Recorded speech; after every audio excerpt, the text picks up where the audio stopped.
Good morning, traders. Chris Buss here with Traders Profit Compass with another edition of Before the Bell for Tuesday, October 25th, 6:21 a.m. as I'm starting the video. And as always, please run your player at 1.5x. Quick look at futures. Oil down about 1.5%. Equities ticking red, not terribly so. Down about between 0.25 and 0.5%. On the macro front today, we've got some housing numbers coming out before the bell. Consumer confidence. See my notes here. Richmond Fed. And we've got a 2-year bond auction at 1 p.m. A lot of activity in the earnings front. We've got mega cap earnings kicking off today. Before the bell, we've got UPS, GM, Valero, Cliffs, Cleveland Cliffs, Halliburton, and GE.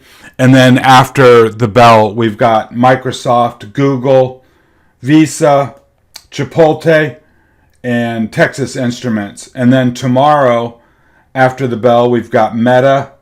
And then wrapping up Thursday with Apple and Amazon after the bell. So,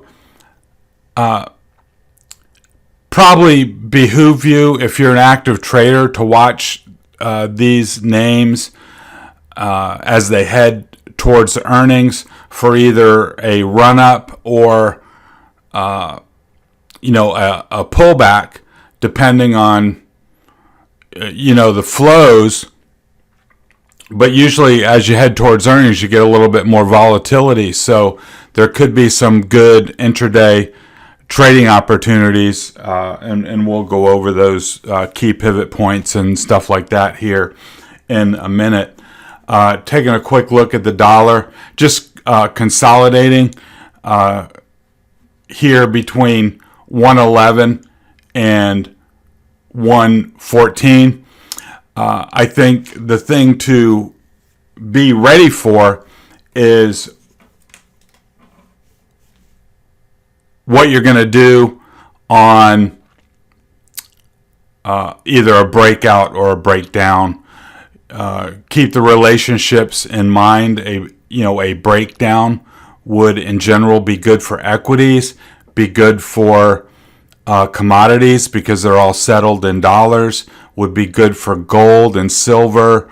The whole commodity complex would be a beneficiary of a falling dollar, while a breakout on the dollar would again be a sign of tightening financial conditions, dollar liquidity issues, be a headwind for equities, be a headwind for commodities, etc. So kind of have there's nothing imminent now, but just be looking ahead to see what you might want to be ready for on either a breakout or a breakdown. Bonds continue to struggle here. Not down a lot, but obviously have really fallen apart here in the last week, down towards 92. The VIX was up a little bit yesterday, which was interesting, given that equities were up as well. Came right in here to this support band, held, and now we're back up above 31. So, or above 30, I should say. 29.85, I guess, right here. Yeah, it closed right below. Pardon me. So, anyways, we're in this support band. Again, I think a pop above 30 or a break below 29 would be significant on the VIX. Bitcoin not doing anything, just oscillating, building energy here as it consolidates.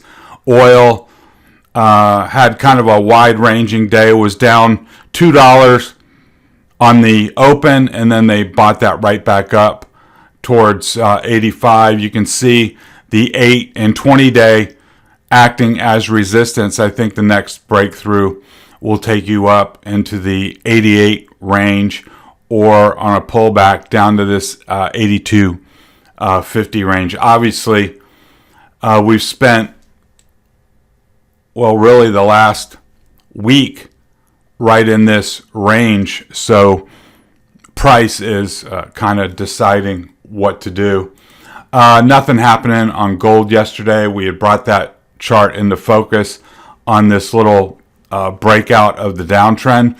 I think if you're interested in gold, you should have 154.50 alarmed in your system and be ready to go with a long trade up to 156. But then above 156, you really got some running room up towards 160.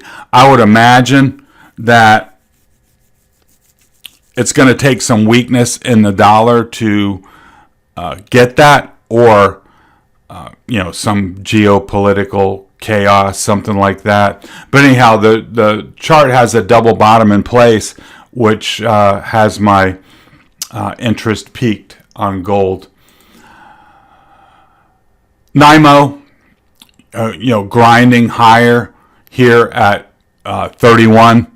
Not particularly actionable, but working its way up towards overbought. Same thing with NAMO on the NASDAQ here at 30, upper half of the range, but yet not over bought by any means.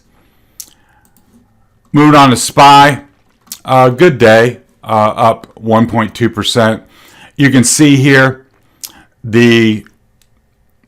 we're starting to get some resistances in place.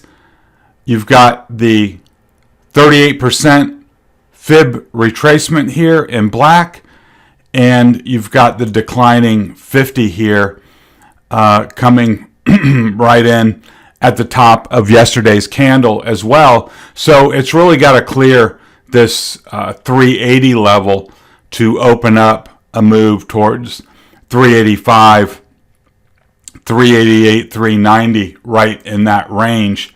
And you can see here on the zoom in on the 60-minute candle, 60-minute chart, that we got the move away from the 370 main pivot, and now we're up here at 377.50.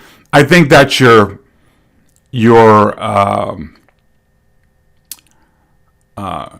key area, key pivot to watch for today. We're here at the midpoint of the channel, and if we were to get a pop above 380, 381, then certainly we'd have an open door up to the top of the channel and lateral resistance here at 388 if all the stars align this morning and the rest of the day. On a drop below 377.50, I'd be looking for something right in this range of 373, 375 for the bottom of the channel to be a place to buy against. I still want to lean bullish here. I don't think there's any evidence to suggest it's a time to get bearish. Now, if you get, if you're Johnny on the spot, super active intraday trader, and you get a break of 377.50, sure, you can try and clip off $2-3 to the downside. I mean, that's fine. That's active trading. All I'm saying is, for me, I'm focused on, if I don't get any downside, I'm looking to buy moves back into support and looking for a leg higher. Here on the Qs, we've yet to take out this 280 pivot. I think that's the number you want to focus on today. Also notice that at 285, you've got the declining 50 coming down, and then the largest volume over price bar on the chart will come into play, and we have an upper resistance zone up here at 295. So first order of business is taking out 280. Second order of business is taking out 285. And of course, with all these mega cap names this week, starting after the after the bell today with Microsoft and Google, those will certainly have the horsepower to move the Qs either way based on their results. And one thing I'll throw out there, if you want to, if you're inclined to take a view either long or short on Microsoft or Google, a less risky way to play is to do something with the Qs. Those names, along with Apple and Amazon and Meta, are all very heavily weighted in the QQQ. So if you didn't want to take single stock risk on any of those individual names, you can take either a long or a short position in the Qs, looking for something for Friday. If you think these guys are going to beat and the stocks will react positively, then I have no doubt that it's going to take out the 50 and move higher. Now, if those earnings are more muted and there's a negative reaction, obviously, then it's going to go the other way. It's just math. That's, just due to the weighting of these mega cap names, the Qs are going to move in the direction of those individual stocks. As we go down and look at the hourly on the Qs, yesterday we, for all intents and purposes, filled this gap here. And now we're right at the top of the gap. I think you've got to take out this, 279.50, 280 area to open up that door to 285. And just remember, that's where the 50 lies, right there at 285. And if you're focused on, shorter term time frame charts, just make a note, either a mental note or write it on your chart, that's where the 50 is, and that'll be a big hurdle for price. And you can see that's right where the uptrend channel intersects. So there's really a double line of resistance there. And I wouldn't be surprised if you got, if we did get that move up to 285, hitting the 50 EMA and hitting the top of the channel, I'd expect, a reaction or pullback there before it decides if it's got the horsepower to break out.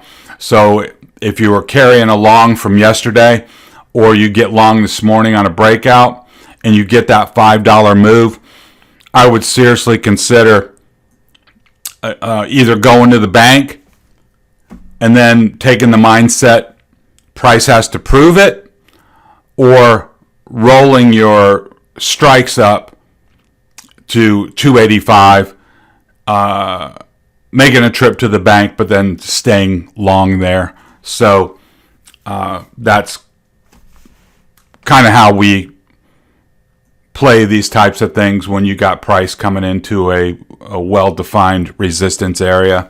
The lines are there for a reason. I wouldn't expect for price to just waltz on by during the course of regular trading during the day. IWM was kind of dormant yesterday, up 0.43%, underachieved the market.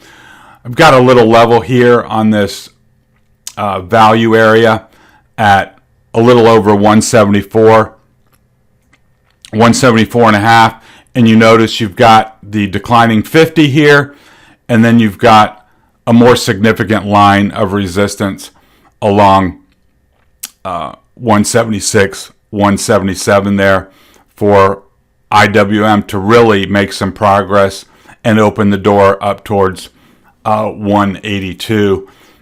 And here we have it on the 60-minute chart, we're right here at the midpoint of the upper half of the trading range. I think you can use that as a really nice pivot today. 173, looking for 176, and then the big breakout with a $12 measured move would be above 176, and you can see some intermediate lines of resistance on the way up. But that would be a huge technical event to break above 176 and get out of this almost 6-week type trading range.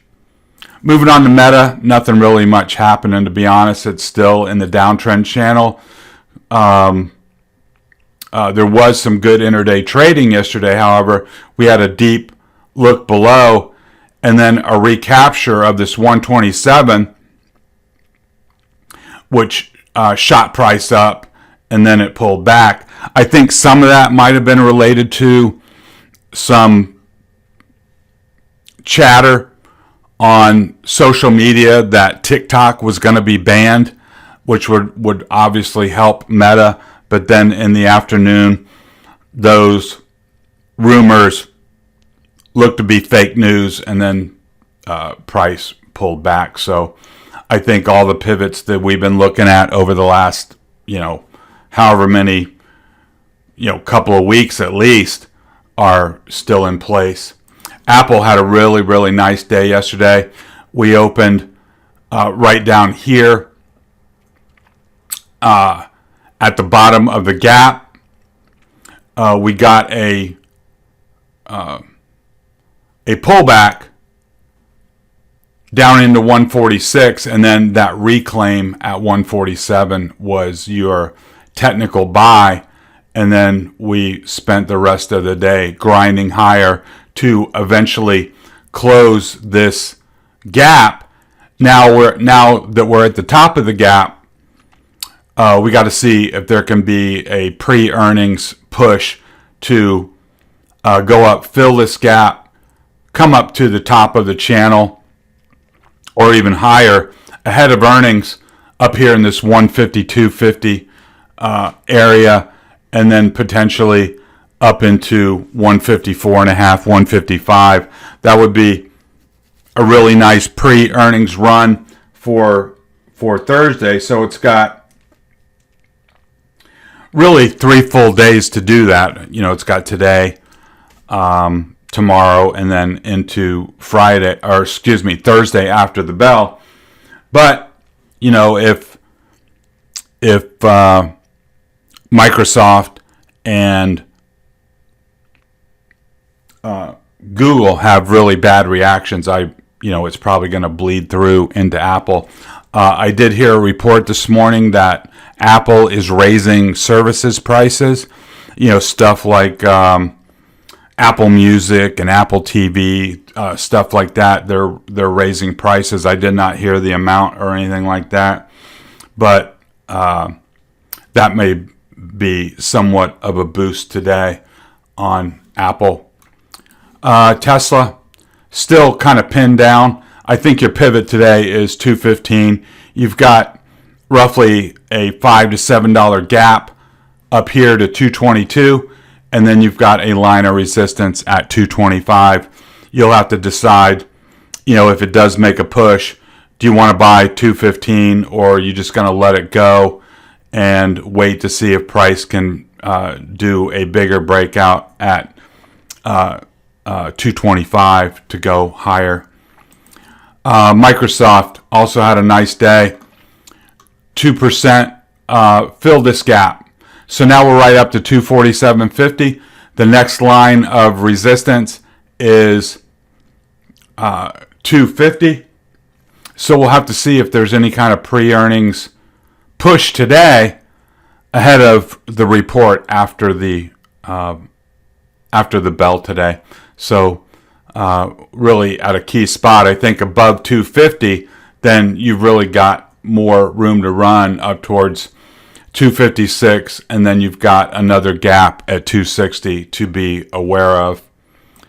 Amazon also filled its gap. There was a look below early in the morning, came back up, and then you got your completed gap fill up towards 120. I think the level now is 121 that lines up with this little value area, and then you've got a $3 gap between 123 and 126 to look for on the upside. If there's a pullback today, I think you want to be at least aware whether you want to buy it there or not at 118. If the uptrend stays intact and you get a little pullback into 118, I think you can be a buyer there. I think that's an objective level to buy with a stop just below. And then if it moves below, then, just take your position off. Google also had a nice day. Actually had some really nice opportunities if you were aware of them. Had a reach back candle to 100 right into this support area. They bought that up and then drove it up towards 103. I think 103 is certainly your main pivot. You've got a $6 trading range going all the way back here. You see rejection, rejection, rejection. You get a breakout above 103, then you've got 106 and 109 targeted on the upside for a measured move. Netflix was disappointing yesterday, had a little pullback back below. We talked about resistance at the 200. It pulled back a little bit and is just consolidating there. I do have a long position for Friday at the 290 strike, so I'll probably have to make a decision today whether to,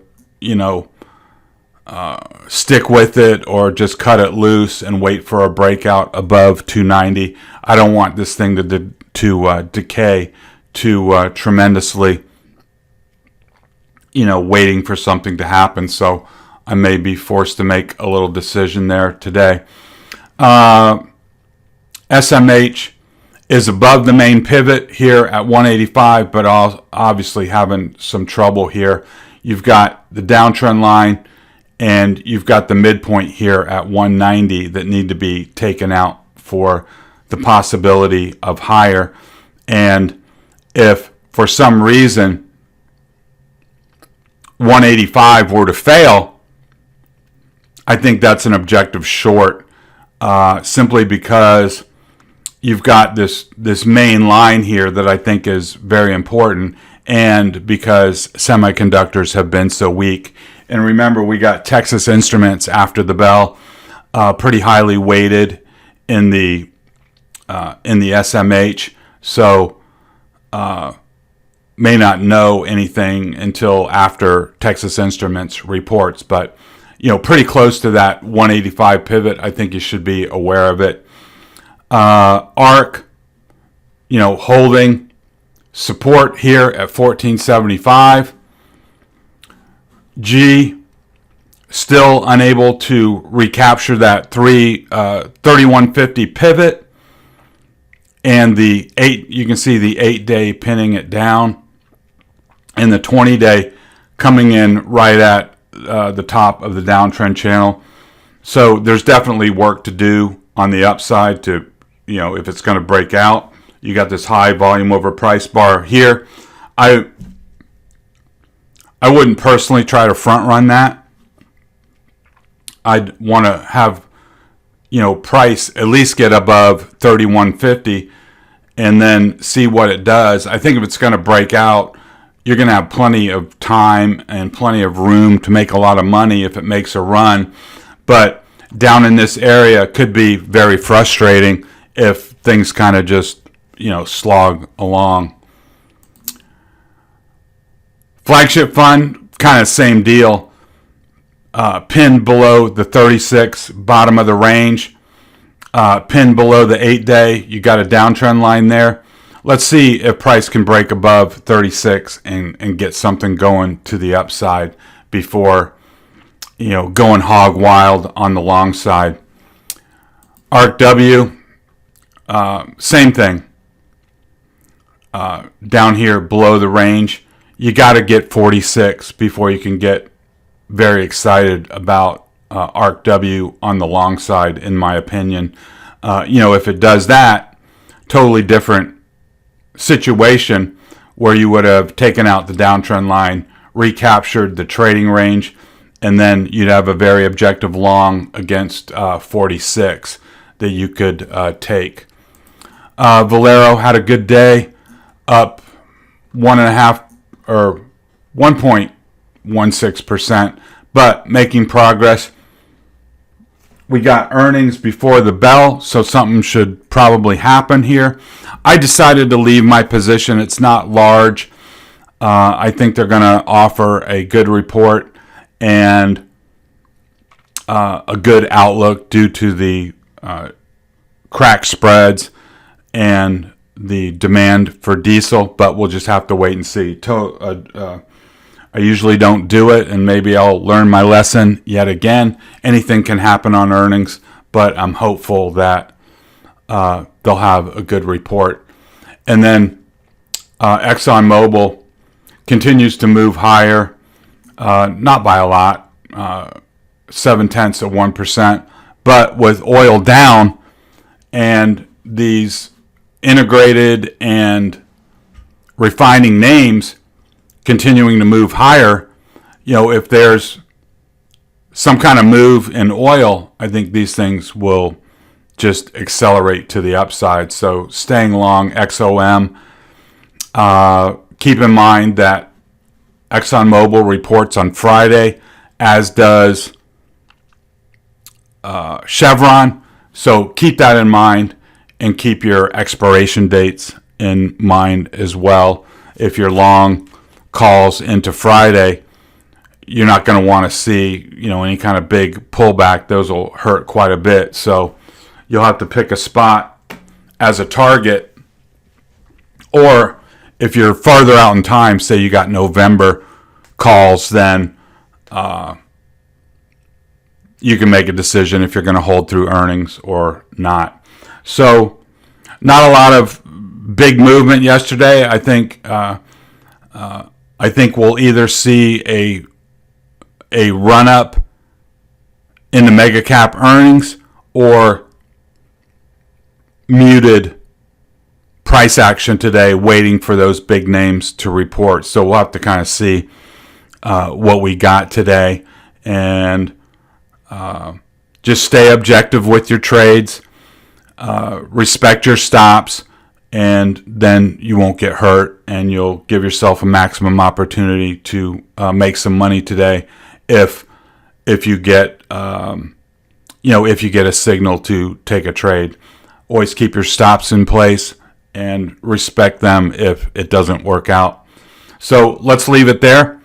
If you're new to the channel and appreciate getting a game plan each and every morning with the key levels to watch, hit the subscribe button, the alarm bell on YouTube, then jump over in the show notes. You'll find a link to add your email address, and then you'll get all my content directly to your email box. That'll be real nice and convenient for you, and you'll also get an